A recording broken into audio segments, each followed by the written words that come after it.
중학교 사막장이죠. 거기에서 그 광군이 술 먹는데 거기에 나이 먹은 거의 은퇴에 가까운 작부가, 그러니까 여자가 이 양은 주전자를 가지고 술을 따르는데 그 주전자가 하도 이놈이 차고 저놈 차가지고 찌그러져가지고, 그래서 그 술 따르는 작부나 그 주전자나 그 마시고 있는 상관 사람이랑 너무나 똑같은 거예요. 다들 인생에 시달리고 삶에 지치고 깨지고 아픔이 아니라 투선. 그건 아름다움, 그건 곧 비참함. 인생 그렇게 살면 안 됩니다. 살아왔더니 오면서 온통 지난날의 가슴 아픈 이야기, 깨어진 것, 찌그러진 것, 이것만 부둥켜 안고 그리고 살수록 점점점 그렇게 모양을 울거진다면요, 그 삶은 아름다울 수 없어요. 근데 이유가 뭐니? 비어서. 누가 말 한마디 해도 그래 거기 보면 안 돼요. 너 왜 그렇게 생겼냐 그러면 자다가 일어나서 내가 어떻게 생겼길래 너는 그러면 분노하고, 그리고 그 다음날 그 사람 보면 보지도 못해 막 도망다니고. 근데 쇠기둥은 안 그렇습니다. 깡통은 누가 차면 찌그러지지만 쇠기둥은 찬 놈만 아프다. 그렇죠? 너 그렇게 생겼냐 그러면 쇠기둥 뭐라고 그래요? 뭐 어떻게 했어? 하나님 나한테 주신 것인데 무슨 상관이 있어요? 내가 이렇게 생겼는데 이거 도와줄 게 뭐가 있다고. 네, 정말 그래요. 그 한국 사람이 한번 설교하면서 그런 얘기 했던 기억이 납니다. 제가 내적 치유하니까 제일 관심이 있는데 그런 얘기 한번 하시더라고요. 상처를 주면 왜 받냐는 거예요. 제가 그때 들으면서 정말 무식하시다 그래서, 아니 누가 받고 싶지 않았어. 아니 누가 받고 싶어 받는다고 좀 받아야지, 그치? 근데 생각해보면 일단 한목사님 틀린 말씀이 아니에요. 받으면 안 돼. 왜 받은 걸 그랬더니 상처 주는데 왜 받냐고요, 그렇죠? 안 받을 수 있는 게 맞는 거예요. 그렇죠, 안 받을 수 있으면 맞죠, 그렇죠? 그 비판과 그 평가와 그 어떤 독한 말을 내가 왜 받습니까? 근데 안 받으려면 여기가 채 있어요. 충만해요. 가득 차 있어요. 주님의 사랑, 주님이 주신 그 아름다운 이야기로 주의 주님 마음으로 차 있어요. 그러면 세월이 가고 바뀌죠. 정말 기가 막혀요. 다니엘서 제가 설교하면서 한번 그런 설교한 적이 있는데, 거기 보면 다니엘 세 친구가 이 왕의 명령을 거부하고 그 푸른 불 속에 들어갔잖아요. 근데 그 본문가 설교 제가 한번 적이 있는데, 거기 보면 푸른 불 속에 들어가고 있는데 셋이 아니라 4명이 있었죠.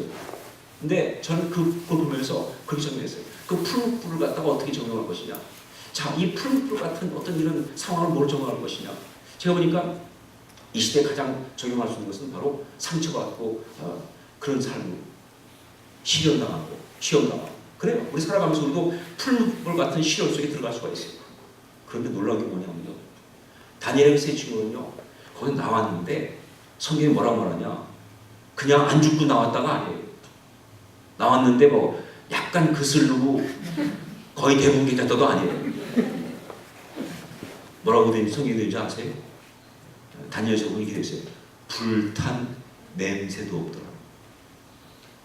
아니, 불고기집만 갔다 와도 냄새가 며칠씩 가는데, 근데 푸른 불 속에 들어갔다 나왔는데 불탄 냄새도 없다. 이게 하나님의 자신감이에요. 네가 나와 함께 있으면, 내가 너를 지키고 있으면 어떤 시련이 와도 그것이 너한테 흔적조차 남길 수 없다. 너는 그 속에서 오히려 정금처럼 아름답게 나올 것이지, 절대로 깨어지고 망가지고 그 삶의 어떤 그런 고통의 흔적을 그냥 가지고 살아가는 일을 있을 수가 없다. 여러분 믿으세요? 그게 바로 충만입니다.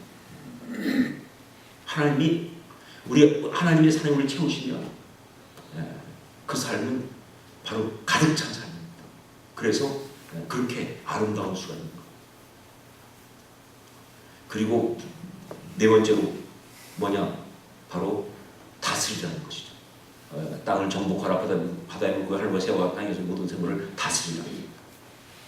룰리 다스리는 사람, 끌려다니는 사람 아닙니다. 지배당하는 사람 아닙니다. 다스리는 사람입니다. 여러분, 하나님의 형상으로 살아가는 사람들은요, 정말 다스리는 삶을 살아야지 어쩔 수 없이 끌려다니고 무엇인가에서 어쩔 수 없이 가고 아니에요. 그렇지 않습니다. 여러분 순교자가 왜 위대한 줄 아세요? 죽임을 당해서 위대한 것이 아니라 그가 죽음을 선택했기 때문에 위대한 거예요. 어떤 경우에도 당하지 않아요. 저 그래서 얘기합니다. 그리스도인들은 절대로 끌려다니거나 당하고 있으면 안 돼요. 당한다는 말 붙으면 안 되거든요. 우리는 다 우리가 그 모든 걸 결정하는 거예요. 하나님 말씀. 그래서 혹시 뭐 직장에서 잘릴 때 되더라도요. 잘리시면 안 돼요. 잘리기 직전에 그만두셔야 돼요. 알아서 그만두겠습니다.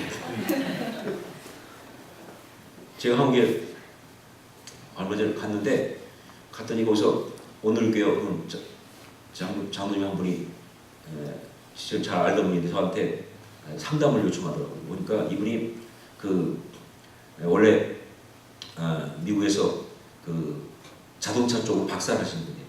그래서 굉장히 아주 뛰어났는데 이분이 학교로 안 가시고 기업 쪽으로 소위 헤드헌터들한테 이렇게 해서 이제 CEO로 이제 발탁돼서 프랑스계 회사의 한국 지사장으로 왔어요. 그래서 오늘 이렇게도 오셨고, 그리고 아이가 굉장히 좀 아주 좋으신 분이에요.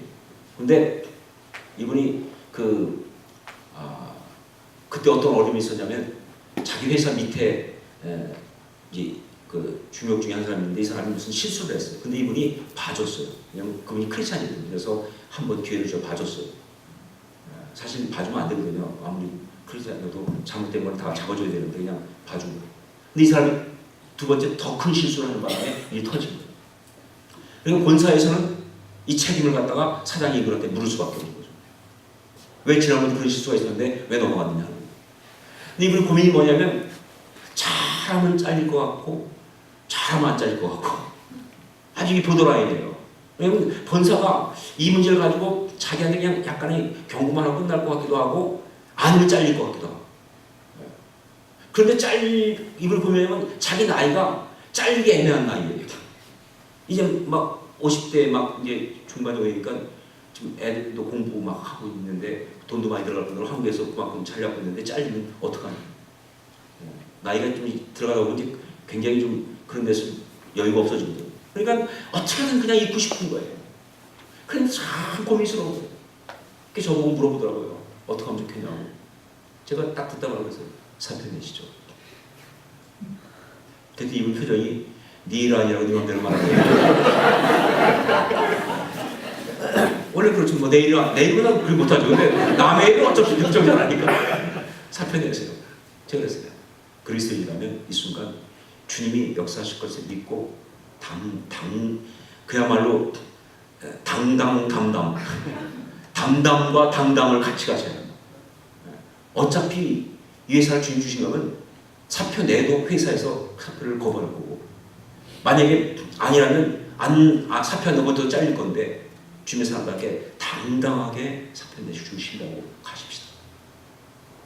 이 장로님이 굉장히 고민하는 눈치더라고요. 왜냐면 그분은 그냥 있으라고 하기를 원하셨던 것 같아요. 근데 하도 제가 이렇게 말하니까 이분이 사표를 냈어요. 그랬더니 기다렸던 듯이 잘렸어요. 사표가 수리됐어요. 그러니까 제가 얼마나 기도가 많이 되겠어요. 하여간 미국 와서도 계속 기도가 나오더라고요. 왜냐면 그만두라고 제가 그랬으니까 말이죠. 이거 어떻게 하면 좋으냐. 이게 쉬운 게 아니니까. 그렇지만 하나님 앞에서 그게 맞다고 생각했어요. 근데 얼마 뒤에 전화가 왔어요. 그분이. 목사님께서 어떻게 했더니 미국에서 전화 왔어요. 그랬더니 이게 클리브랜드라고 와요. 웬일이었더니 다른 회사 더 이분의 전공에 맞는 회사에서 이 연락이 와가지고 한국의 회사를 맡으라고 해서 그래서 사장은 다시 와서 클리브랜드에 그 본사하고 좀 하러 왔다고. 훨씬 더 좋은 지금 조건으로 자기가 지금 하고 있다고. 제가 너무 감사합니다. 그래서. 그리고 계속 공부 계시고 제가 어떻게 보냈어요 지금. 근데 그건 정말 우리가 그런 순간이 올 때마다 하나님 형상들은 어떻게 하면 아시죠? 전전긍긍하고 매달리고 끌려다니는 게 아니라 당하게 자를 걸 자르고 결정해야 합니다. 왜? 우리는 다스리는 사람들이니까. 끌려다니는 사람이 아니니까. 이게 하나님 형상이에요. 그래서 여러분 모든 중독이 왜 나쁘냐면요. 끌려다니는 걸 나쁜 거예요. 거짓말이 왜 나쁘냐? 끌려다니니까 나쁜 거예요. 정말로 하나님 앞에서 담당할 수 있어야 돼요. 이게 다스리는 이야기. 이 네 가지. 영향력, 꿈, 그리고 가득 찬 내면, 그 다음에 다스리는 삶. 이 네 가지가 바로 하나님 형상의 모습이라는 것이죠. 이걸 살아갈 때, 그때 그런 정말 하나님 형상을 하고 살 수 있는 거예요. 자, 그런데 한 가지만 더 얘기하고 오늘 말씀을 마칠게요. 누가 몰라요, 이렇게 살고 싶은지. 근데 안 되잖아요, 그렇죠? 근데 될 수 있는 방법이 있습니다. 그게 바로 예배입니다, 예배.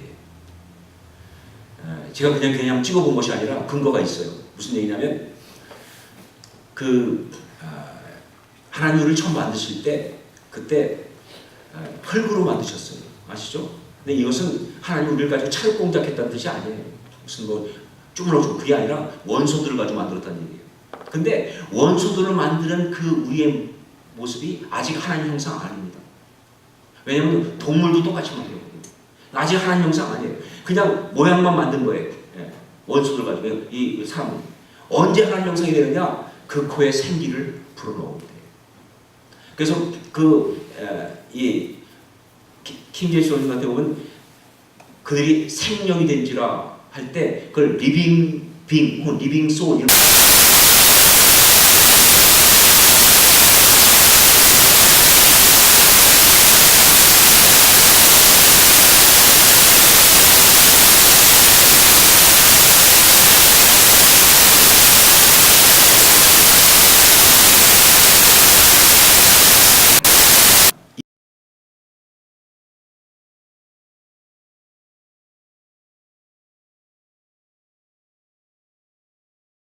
in truth. 그러니까 영과 진실로. 그러니까 뭐 진실도 해석은 여러 가지 있지만 이 어떤 뭐 우리 존재 전체가 만나는 걸 본다면 거기 하나님 영이 부어질 때 그때 예배라는 거예요. 그러니까 예배는 바로 처음에 하나님께서 우리 코에 생기를 불어넣을 때 똑같은 현상이 벌어지는 게 예배예요. 바로 그때 우리는 하나님의 형상이 되는 거예요. 그러니까 우리가 정말 어떤 모습이든 간에 내 삶에 어떤 삶을 갖고 있든 간에 예배드리는 순간은 하나님의 형상으로 회복될 수가 있는 거예요. 그래서 예배를 드리는 겁니다. 자, 그런데 문제는 뭐냐? 근데 솔직히 우리 예배 많이 드리는데 꼭 그렇지만 않더라. 어떻게 된 거냐? 이유가 있어요. 왜냐하면 우리가 어떤 예배를 그럴 때 그냥 다 예배라고 하지만 예배가 세 가지가 있습니다. 이거는 재밌게도 하나님께서 우리를 만드신 것과 통하고 성막과 통해요. 성막을 보면요, 뜰과 성소와 지성소가 있어요. 우리 몸도 하나님이 몸과 혼과 영을 만드셨어요. 뭐 이게 다이코토미니 뭐 트리코토미니 이런 거 따지지 말고 그냥 성경에 나오는 얘기하는 거예요. 그런데 예배가 일어나는 게 뭐냐? 뜰 예배가 있어요. 뜰만 일어나요. 뜰에서 일어나는 예배는 예배가 아닙니다. 그냥 몸만, 그건 몸 육적 예배, 몸만 일어나요. 그냥 예배 자리에 그냥 몸만 갔다 오는 거예요. 아무 일도 안 일어나요. 아무 일도 일어나잖아요. 그 다음에 무슨 예배가 있냐? 혼이 있어. 혼적 예배. 이건 성소예배입니다. 성소는요, 거기 보면 세 가지가 있죠. 분향단과 진설병과 그리고 등대가 있어요. 뭐 꼭 맺힌되는 건 아니지만 우리 혼 속에도 지정의가 있습니다. 그러니까 혼적인 예배 좀 어느 정도 변화가 있어요. 문제가 뭐 아주 좋은 예배죠. 그래서 예배 드리면서 뭐예요? 굉장히 어떤 새로운 깨달음도 얻고 또 예배 드리면서 뭐예요? 어떤 의지적 결단도 하고 예배 드리면서 뭐 감정적인 터치도 받으면 우리 은혜 받았다고 해요. 근데 거기까지냐? 거기까지가 다가 아니에요. 그게 진짜가 아닙니다. 그것도 좋지만 그럴 수 없어요. 제가 사실 이 문제가 고민했던 게 뭐냐면요. 제가 그 청년 시절에 시골 교회에서 제가 굉장히 아주 전설적인 찬양 인도자였습니다. 믿거나 말거나. 그러니까 제가 찬양 인도하면요 대단했어요. 하나님 때 막. 저는 이 찬양 인도할 때부터 이렇게 뭐 기타 치고 막 그런 사람들을 막 치잖아요. 저는 치는 게 아니라 주로 뜯었어요. 아르페지오로 당당 뜯어가면서 그러면서 곡도 전부 다 그냥 발라드 풍으로. 그리고 또 지금 멘트가 또 대체가 되잖아요. 주님께서 당당당 이 시간 우리를 당당당 사랑하십니다. 그냥 특히 자매들이 다 넘어갔어요. 그때 가장 크게 넘어간 여자가 지금 저희 있잖아요. 정신을 못 차려, 정신을 못 차려. 뭐 제가 막 하니까 막 사람들이 다 끝나고 은혜 받았어요. 근데 그때 봐서는 뭐가 그래요? 왜냐면 저는 솔직히 아는데 당당당당 이게 말없이 당당당 이거 똑같은 거거든요. 하시는 거 건네주고 당당당 이거 그때 한참 유명한 편지란 노래였어요. 저는 다이어트 외우고 기다려요. 그 정도 사이거나 얘기만 예수님 들어간 거지 사실 그렇게 큰 차이가 없는데 이걸 가지고 은혜라고 그런다면 조금 뭔가 아니지 않느냐. 저는 굉장히 혼동이 있었어요. 그런데 제가 나중에 깨달은 게 그래요. 뭐 은혜가 아닌 건 아니지만 그건 혼적인 영역이에요. 근데 그것 말고 또 하나 예배가 있어요. 뭐냐? 지성소 예배가 있습니다. 영적 예배예요. 근데 지성소가 어딨냐? 아무것도 없어. 지성소가 가면 깜깜 아무것도 없고 딱 구멍에 법궤가 있어요. 그리고 법궤가 중요한 게 아니라 법궤 뚜껑이 있는데 그게 뭐예요? 하나님이 임재하시는 거지. 거기서 하나님께서 만나요, 당신에서. 근데 그 자리를 뭐라고 부르느냐? 바로 어텀 속죄소라고 합니다. 죄를 용서하신다는 거지. 예. 지성소 예배는요, 다른 것이 아니라 바로 우리 안에 이 상함과 우리 안에 있는 이 죄가 해결되는 순간입니다. 그러니까 여러분 은혜 받아서 얘기 들어보세요. 하나님을 만났을 때 보면요, 정말 자기 삶에 지나가던 모든 죄가 주마등처럼 지나가면서 진짜 자기가 주님 앞에 자기가 회개하고 통곡하고 그러고 났더니 말이죠, 얼마나 행복해지는지, 저 사람이 그렇게 아름다운지, 세상 하늘이 이렇게 파란지, 정말 이렇게 인생이 아름다운지 몰랐다는 거죠. 치유되니까. 그게 바로 하나님께서 회복되는 순간이에요. 그런데 그렇게 되면요, 그 사람이 그렇게 두렵고 저 절망적인 마음 갖고 왔다가도 말이죠, 생을 얻고 일어나는데 아직 상황은 똑같은데 천만이 나라 여섯 달도 난 두려워하지 않는다. 지성소 예배. 이 지성소 예배가 이게 있을 때 하나님 영상이 회복되는 거예요. 예배는 그게 진짜 예배예요. 제가 지성소 예배를 여러 번 경험했지만 그 중에 하나 2000년도에 하와이에서 DTS를 했거든요. 근데 그때 저를 마음 놓고 다루셔가지고 제가 완전히 그때 아주 은혜도 우니만 받았지만 상태가 아주 안 좋았어요. 우울증이 왔어요. 우울증. 하여간 그동안 혼자 막 이게 누르고 살던 게 다 터져가지고 우울증이 와가지고 하여간 너무 힘들었어요. 막 하여간 하여간 사람은 자기도 모르게 양 안에서 이 눌러놓은 창고가 이게 터지니까 정신이 없더라고요. 그래가지고 우울증이 오니까 막 어떤 순간 가면요, 끝없이 그냥 그게 음부야. 그냥 빠져들어가요. 못 나와요. 그래서 힘들 때인데 그날도 아침에 거기 이제 9시부터 찬양을 이제 하거든요. 시작하고 가기 전에.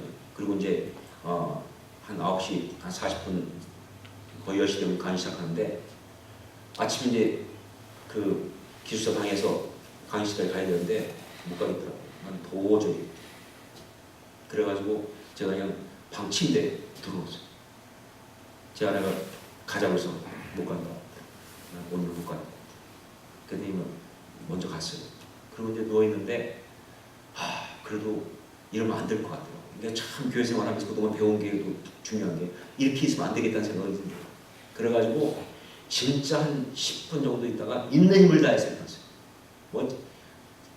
사력을 다 일어난 거예요. 일어나가지고 거기서부터 이 예배 강의실까지 가는데 보통 같으면 한 2분이면 가는 거리를 한 10분 간 것 같아요. 터벅 진짜 그렇게 헤매고 간 거예요. 가가지고 강의실 들어갔더니 찬양인도 그때 아까 얘기했던 데이빗 샌더냐, 늘 그 사람이 하는 게 아닌데 그날만 그 친구가 특별히 하는데 그 친구가 영성이거든요. 근데 찬양하다 보니까 사람들이 처음 다 막 일어나 찬양하고 있는 거예요. 근데 저는 맨 뒷자리에 그냥 푹 앉았어요. 앉아가지고 그냥 죽을 것 같은데. 근데 그때 찬양이 뭐라고 하냐면 You are beautiful, your description, 그 아름답고 놀라운 주 예수, 그 찬양 지었어요. 말로 할 수 없는. 그 찬양 부르는데 저는 그냥 뭐가 아름다운지 하여간 뭐가 좋은지 난 모르겠다. 그냥 완전히 지옥 같은 거. 근데 중간에 후렴도 아니고 클라이막스죠.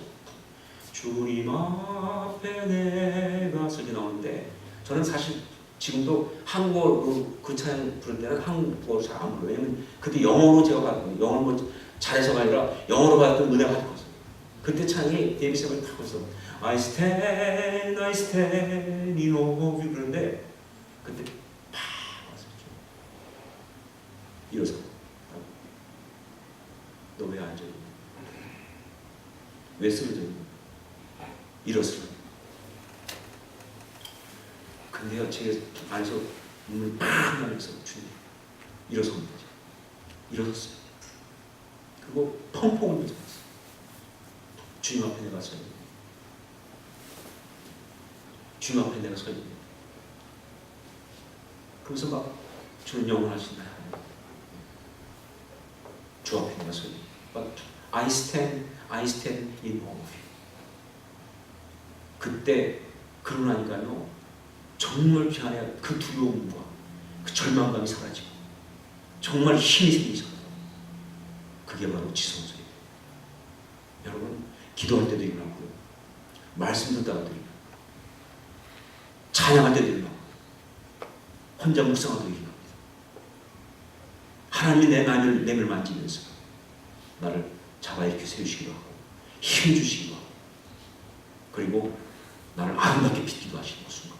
큐티하게 돼요. 바로 그게 우리의 힘이에요. 내적 기도는 그렇게 일어나는 것입니다. 그래서 내적 기도는 상담 프로그램이 아니라 spiritual formation, 영적 확립의 프로그램, 영성을 세우는 프로그램. 영을 사실 영적인 세우는 거예요. 우리가 그렇게 쓰는 거예요. 그러면서 하나님 앞에 아름다우시는 여러분 기억하세요. 우리는 하나님의 형상대로 지음받은 그런 사람이라는 사실을 참 많이 부족한지 모르겠어요 지금. 하지만 우리는 그렇게 살 수 있어요. 아니 살아야 합니다. 살 수 있도록 하나님께서 좀 역사하시는 줄 믿습니다. 그게 바로 우리의 신앙생활입니다. 같이 한번 기도하겠습니다. 우리 한번 같이 기도하면서 정말 주님 하나님 형상 오늘 말씀하셨는데 내가 어떻게 살아야 할지 어떻게 사는 것이 아름다운 것인지 기억하게 하옵소서.